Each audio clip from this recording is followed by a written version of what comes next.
Alrighty, so today we're going to do the season preview of CF Montreal, and before I begin talking about them in this season preview, I just want to quickly mention that these next two season preview is going to be pre-recorded, and that at the time of this recording, I'm actually recording this before the day I go on this Hawaii trip for 5 days. So in case during my trip, if there's some major things that's going to be happening with Montreal, and also in the next season preview, which I think it's Nashville, the next team that I'm talking the season preview, just letting you know that, when I did the season preview at the time when this video is uploaded, that it was before all the big kind of transfer that maybe can change the percussion in terms of how a team would look for this upcoming season. But certainly, if you look at this Montreal side, regression is definitely the word that I think a lot of people, including some Montreal fans, might think about this team, because you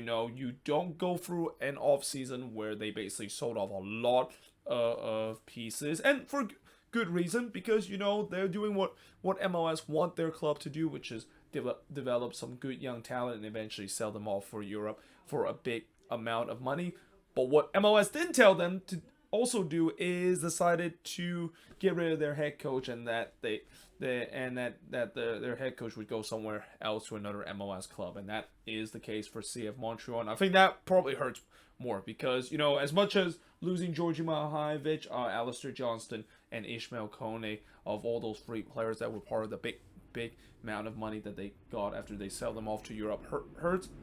It hurts even more that they lost their head coach, Wilfried Nancy, which, I know this Montreal side had some talent, but Wilfried Nancy got the best out of every of those individuals, and now bringing Hernan Losada into this team, and after Losada had definitely did not have a great time with DC United, and especially was criticized during his time coaching with DC United, there's a lot of uncertainty, and certainly there's a big case that this team could potentially regress back to where they were a couple of years ago, which is being a very mediocre team that are kind of on the cusp of making the playoffs in the East, but just unable to do so. But nevertheless, last season it was definitely one of the best, if not, I think that this is the best season that Montreal has ever had. 25-9 with 65 points. They finished second in the Eastern Conference, and normally in certain years, 65 points will definitely be good enough to finish at the top of the standings. But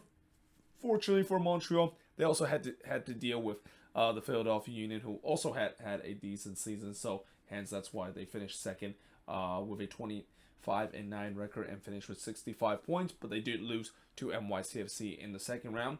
Now, in the previous season, it was definitely a year where, I know they finished 10th in the standings, and they finished with a 12-10 and 12 record and finished with 46 points. But don't let that distract you to the fact that they were very close of making the playoffs. Like, they literally had to win that game against Orlando City, and they're in the playoffs, but they didn't do it. They lost that game and missed out on the playoffs that season. Now in 2020, they technically did make it to the playoffs, and I talked about this in my Inter Miami season preview, where, should I count them being in the play-in round as a playoff appearance? Because, it was a play-in round during those COVID-shortened year where we saw four teams that were in the play-in round, and unfortunately for Montreal, just like Miami, they lost their play-in round to New England. And they finished in 9th place with an 8-2 and 13 record and finished with 26 points. Keep in mind, I think that was the first season that Thierry Henry coached this team, and that, it was kind of chaotic at times, but still it was good enough for them to make it sort of into the playoffs, into the play-in round, but they just did not had enough muster to be able to beat the New England Revolution. Now, in 2019, they finished in 9th place with 12-5 and 17 record and finished with 41 points. Also did not make it to the playoffs. And then in 2018, they got even closer, finishing just outside the playoffs in 7th place with a 14-4 and 16 record and finished with 46 points, and also did not make it to the playoffs. Now, in terms of some of the signings that they have this offseason, so as I said, as much as they sold a lot of pieces, they still did add some decent pieces. One of the decent pieces is getting George Campbell from Atlanta United. Definitely helped boost the depth in the defensive area. And I thought for a long time this was probably the replacement for either Joel Waterman or even Kamal Miller, because both of those guys were rumored to potentially be sold off to somewhere else. But it turns out they're still there. So, in some way he could be used as a good depth piece, as we saw during his time with Atlanta United. They definitely got the biggest piece in the off season was Aaron Herrera coming from RSL, and we know Aaron Herrera means a lot to that RSL team, and that, as I'll talk about once I get to the season preview of RSL, that one is going to hurt with the way that Aaron Herrera is no longer with the team. And it's also going to be weird of him seen in a different jersey, because Aaron Herrera is a guy that for a long time I've always seen him wear the Bolts and Claret, and that it's going to be weird of him not wearing a Real Salt Lake jersey, but instead wearing a Montreal jersey. But he is brought in. Presumably he's going to probably play in one of the wingback position, because I think Montreal under Hernan Losada is probably going to stick with something similar to what Wilfried Nancy has done, which is go free at the back and play some wingbacks.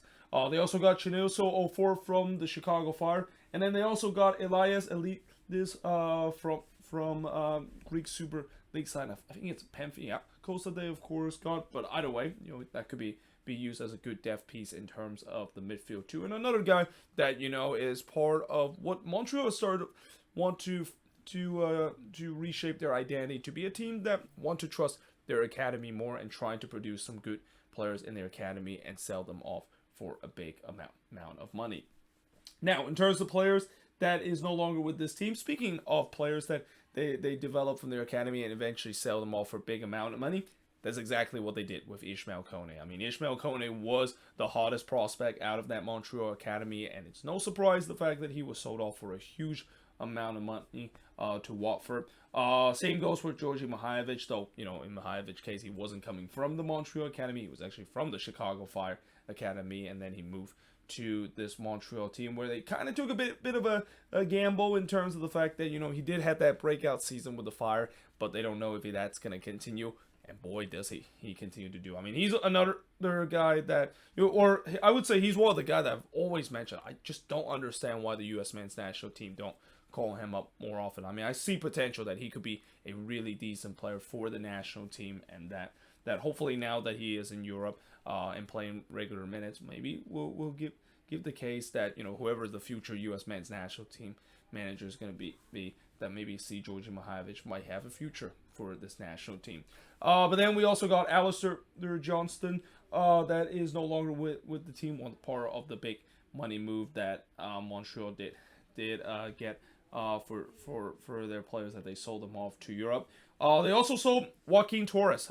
This was a recent sale that they had a couple of days ago, where they sold him to the Philadelphia Union for $800,000 general allocation money. They also sold some of the depth piece in Zorhan Bassan, Bjorn Johnson, Keeson Ferdinand, Thomas Geraldo, Gabriele Corbo, and then of course they decided to not renew the loan of Sebastian Breza and not bring him back for another year.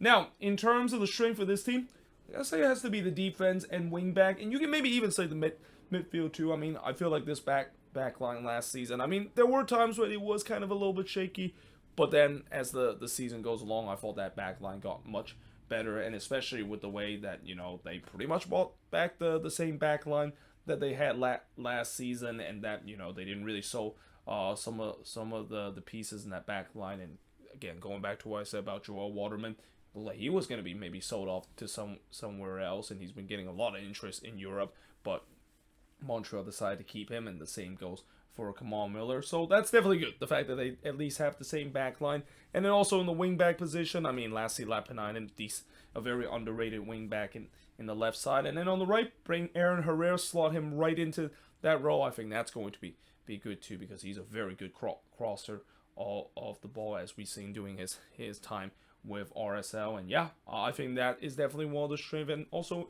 in the midfield too, I think it's a strength in a way that, the biggest news that Montreal are very relieved that they decided to bring this player back and actually not sell him to Europe or sell him back to Europe is Victor Wanyama. I mean, there was a lot of talk that Victor Wanyama most likely was going to be sold back to a team in Europe, but they're able to keep him for another year, and Wanyama definitely offers a lot to this team in the midfield. Like, I always thought that when they, of course, got him a couple years ago, it's going to really help this midfield, and it has shown shown in a big time. He is just an absolute rock in that midfield for this Montreal side.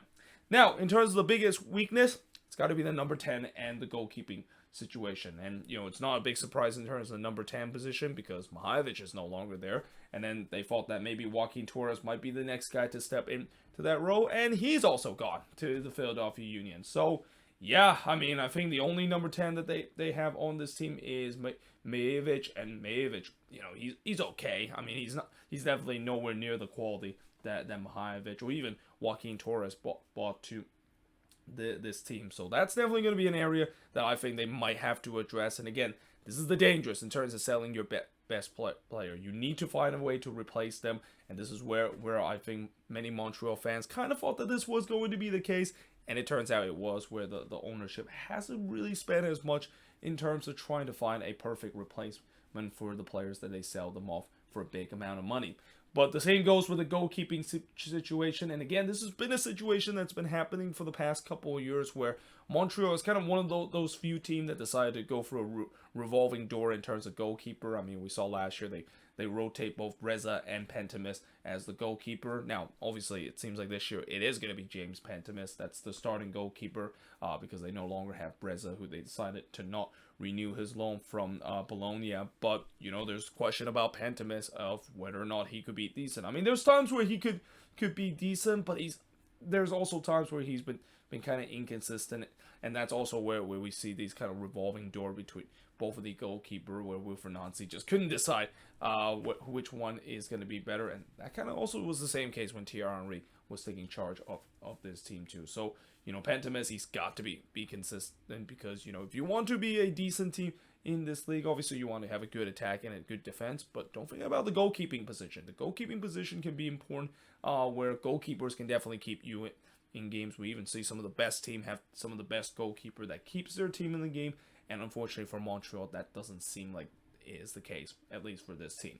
Now, in terms of the free big question, Hernan Losada. I think that is one of the biggest questions for this team heading into this season, of the fact that can he learn from his mistake that he made in DC United and just kind of be a better head coach in terms of just creating better relationship between players, and even not immediately just kind of be very triggered because the front office is not giving him the resources to spend some money. Although I think that latter statement may be a valid point because I can understand why he was very frustrated with DC and the front office not giving the resources to sign player. Although again, this is why it's kind of weird that he decided to go from there to a Montreal team that is also known to have an ownership like the Saputos that don't usually spend as much money as we've seen other MLS team does. But I think the thing that he needs to learn from his mistake is just not run this team to the ground. Like, don't do what Gabriel Heinze did to Atlanta United, that what we saw Hernan Losada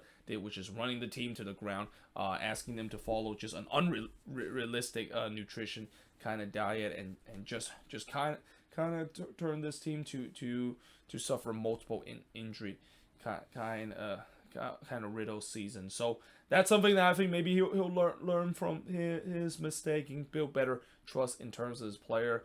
But we'll also see whether or not if he does decide to bring in the high pressing and the high octane kind of style that he implement in DC. Because while that style definitely is fun to watch at time, we'll see whether if that can work doing with this Montreal side, and that will there's maybe times where he might need to kind of doubt that back down a little bit, because I think that was another thing that was a big weakness for Hernan Losada in terms of his coaching and his tactical point during his time with DC, where he just stick with plan A for so long and he doesn't have a plan B, and when there isn't a plan B, he just stick with it and he just kind of ride and die for it. And there was time where when he ride and die with the formation, sometimes it works and then sometimes it just does not work whatsoever because the opposition figure out exactly what his team is trying to do.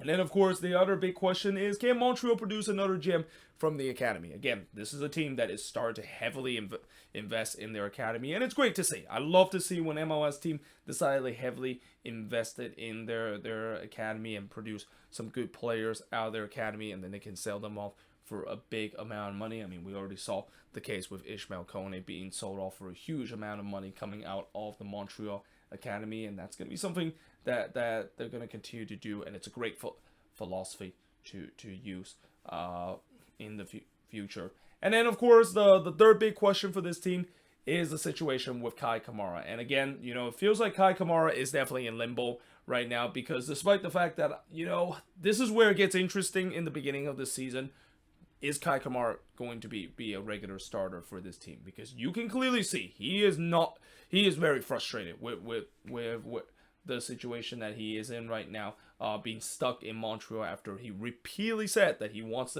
to be out of Montreal. He wants to request a trade, and that, I know recently he said that he's at least happy to be in Montreal, but at the same time he also kind of say something different in terms of the fact that, I'd rather want to be somewhere else. And I think that's just kind of a kind way to say that, yeah, I kind of want to at least give the Montreal fans and the team to believe that I can, of course, be there. But in all honesty, and if I want to be really transparent, I don't want to be there. So I think that's something that, again, for Montreal, I just feel like, for me, as much as it will suck for them to lose a decent player like Kai Kamara, because he definitely meant a lot to this team, especially in the era. And again, Kai Kamara is one of those ageless wonder, a guy that just doesn't age whatsoever and gets even into his top of his game, even at the age of I think now he's out 38 years old, but he's now in his late 30s. But it's getting to a point where, if you have a player that is unmotivated and doesn't want to play for your team, that can be a dangerous thing, and that could be something that will not be very, very well received, even within the locker room. And that, again, I think it's going to be interesting to see whether if he is going to get regular minutes, and whether if he is going to be sold off, because I know no player is bigger than a team, but you definitely don't want to have a raw apple in the locker room. And that, we'll see how much can Montreal potentially sell Kai Kamara off. Especially, I know there's a lot of teams would love to have a player like Kai Kamara, and hence this is why he's been joining a lot of teams during his career, because a lot of teams value him in terms of his work ethics and his desire to score goals for them. And then, of course, the bonus question for this team is the regression. Again, how much regression would this team face? Is it going to be similar to what we saw with New England last season? I mean, I think that you could make a case that could be it, especially, if Hernan Losada didn't learn from his mistake with DC and still being very naive with his tactics. I think this team could regress to a point where they will miss the playoffs and be like that team that just kind of stuck in the 9th and 10th position to finish the season. But either way, hope you guys enjoyed this video. If you do, make sure you guys do like, smash the subscribe button. If you're a Montreal fan, what do you think is the strength, the weakness, and 3 big question facing this team for this upcoming season? But until then, hope you guys enjoyed this video. If you do, make sure you guys do like, smash the subscribe button, and yeah, I of course will see you guys next time.